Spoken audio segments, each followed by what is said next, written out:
The Anbernic RG28xx is the latest in the line of Anbernic XX devices. There are a lot of things that are similar to the previous XX devices, but in a much smaller, much more pocketable form factor. I'm a big fan of these pocketable devices. The best device just sometimes comes down to the one that you've got with you. And if the formula of pocketability and ergonomics are the right mix, Anbernic could have a winning combination on their hands. The Anbernic RG28xx comes in a bunch of really fun colorways. I've got the orange model and the white purple model here, but you can also get the device in a black transparent or DMG colorway. They actually kind of have a Pow Kitty vibe to them, and I think the orange one reminds me the most of the RGB 10 Max. Actually, even the build quality is a little bit Pow Kitty reminiscent because the device has a lot of button shake to it.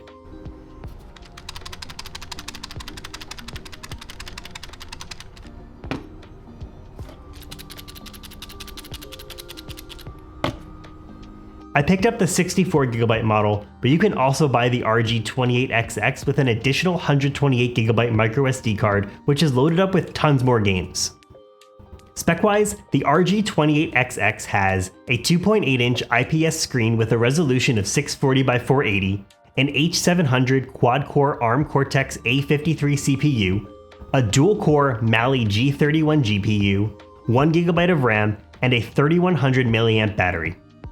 The RG28xx starts at $48 on the Anbernic website. You can get an additional 128GB microSD card included for a total of $63. Just keep in mind that shipping is not included in the price on Anbernic's website, and it's calculated on checkout. For the feel of the device, we've got a pretty good feeling D-pad. Recently, Anbernic's XX line of devices have suffered from overly sensitive D-pads and registering diagonals a bit too easily. I'm not seeing that on the 28xx, which is a great sign. Below our D-pad is our start and select buttons. On the right is our ABXY. They feel perfectly fine, but they're maybe a little bit too far down on the device, and man, these buttons are tiny. At the top of the device, we've got our triggers. They're kind of funky. The L1 and R1 feel way too close to the edge, and they don't extend out far enough, but the R2 and L2 do feel fine. I just don't think these trigger placements are necessarily going to lead to a comfortable gaming experience. At the top is also where we've got our USB-C port, menu button, and a mini HDMI out. The bottom of the 28xx is where you'll find the headphone jack and 2 microSD card slots. The overall quality of the device is interesting. The button shake makes it feel a little bit cheap, but the build quality overall feels pretty good because the shell is actually pretty well built. By default, the RG28xx comes preloaded with Anbernic's own custom firmware. But what's great is that we're already seeing custom firmware for this device. Just a few days ago, there was a release for MinUI for the 28xx, and we also just saw a new version of Garlic OS, which adds preliminary support for the 28xx. Starting with the stock firmware, it's nice to see Anbernic is making meaningful enhancements to this firmware. It's not the best looking, but it's definitely functional. We've got 2 categories on the main screen, Game and RetroArch. Game will launch your games in the standalone emulators, while RetroArch will use RetroArch cores. You'll have to get a feel for which you prefer. Even though RetroArch cores are more likely to be better optimized, as long as I'm not getting any crazy frame dips or game stuttering, I actually kind of prefer the standalone emulators for these kinds of devices. The standalone emulators have quick settings in their menus for video filters, save states, and system settings like screen brightness. You could just as easily use RetroArch cores, get settings exactly perfect, tweak every nuance of this device, but in the case of these kinds of tiny devices, I'm just not wanting to tinker with my settings. I want the device that I can quickly power up, load into my latest save state, and quit out when I get to the end of my subway ride as quick as possible. Even though I said that I prefer the standalone emulators, if you only go into the game menu, you will be missing out on some systems. PSP, Dreamcast, and Pico 8 are fully supported on the 28xx, but they're only able to be accessed if you use the RetroArch menu. To make things easier for myself, I like to just favorite the games that I actually care about, so then I can just easily jump into a game from the favorites menu and not think about if I'm using a RetroArch core or a standalone emulator. In the settings of the stock OS, we have options for screen brightness, screen timeout options, and an option to turn off the LED while in standby mode. There's even some theme customization options. The theme customizations are very bare bones. There's a menu to change the icons on the main screen, and a menu to change to different backgrounds. So while it's not quite as robust as I would have liked to see, at least we're getting some options here. In the RetroArch selection menu, there's also a section for apps, which has some, more advanced settings, let's call them. There's this ambiguous one called Night Mode. It seems to further turn your brightness down to an extreme level. It's a really interesting feature, but because it's super hidden, it just doesn't seem very practical to quickly use. Also, swapping between night mode takes a surprisingly long time.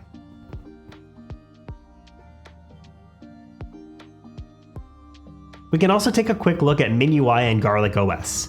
MinUI doesn't have every single emulator option like Dreamcast or PSP support on the 28xx, but if you don't care about those, this could be a perfect firmware.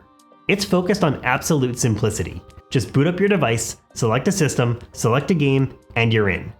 The UI is incredibly minimal, so there's no false advertising with its firmware name. If you're looking for a firmware with customization, definitely keep your eye out on Garlic OS. It just got a new release for the 2.0 alpha, which adds support for the 28xx. Garlic OS is still in very early development stages, hence the alpha tag, but as a promise of what's to come, I think it's going to be game-changing when it hits a more stable release. So future me here, and we actually have another custom firmware option. It's a fork of Batocera called Nully. I'm not even really sure if I'm pronouncing that right, but it just got an update a few days ago that adds in support for the RG28xx. It's got a nice at-home feeling if you're used to any emulation handhelds that have used Batocera for their custom firmware. The interface is familiar and standardized and can do over-the-air updates. So even though the 28xx is pretty new, it's great that we're already seeing so many custom firmware options pop up.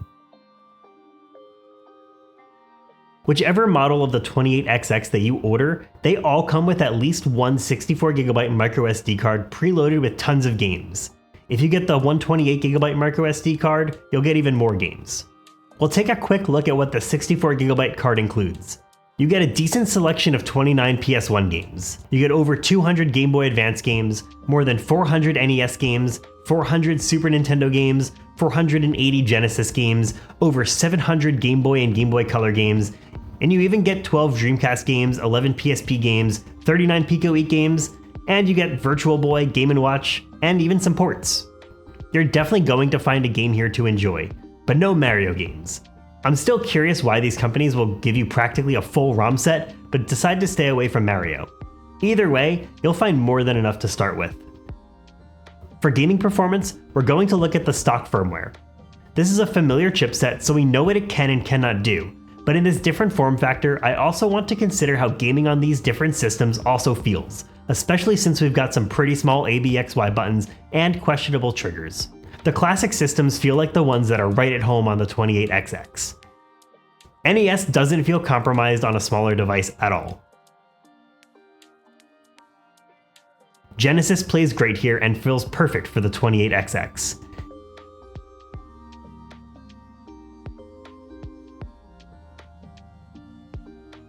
Game Boy and Game Boy Color feel great.